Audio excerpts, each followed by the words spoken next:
发生在台北车站的红面客机遭残忍案，那我们现在掌握到的信息有是他吗？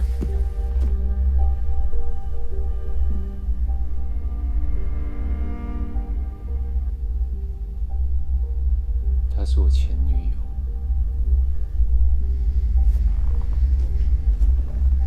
这是什么？你怎么有这个影片？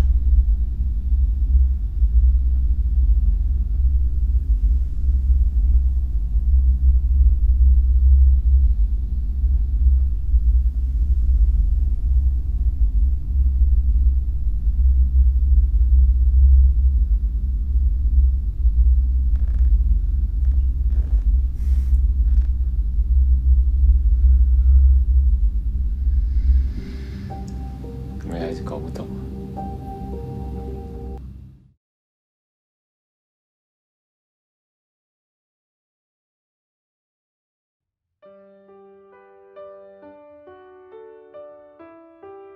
我觉得人生很长，但也很短；人生很有趣，但其实也很辛苦。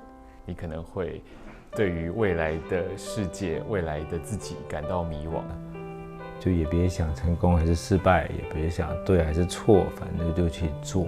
然后在每一次，在越来越有机会完全为自己做主的选择的时候，做最接近自己想要的选择。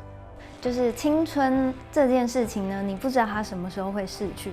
持续的相信你们自己相信的，然后持续的接受这个世界带给你们的考验，好好享受这个过程，然后就会长大了。我自己是一个非常讨厌学校跟讨厌集体生活的人，所以我觉得毕业超棒，毕业无敌。OK， 人生有点出错也不会怎么样，反正人生短短100年，就是要每天都活得精彩。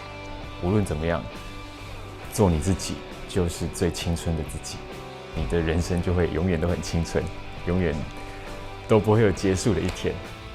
不管是谁在看这个影片，但我猜你一定是毕业生，所以祝你毕业快乐！毕业快乐！然后记得看我们的电影哦，《青春试炼》。青春试炼，电影院见喽。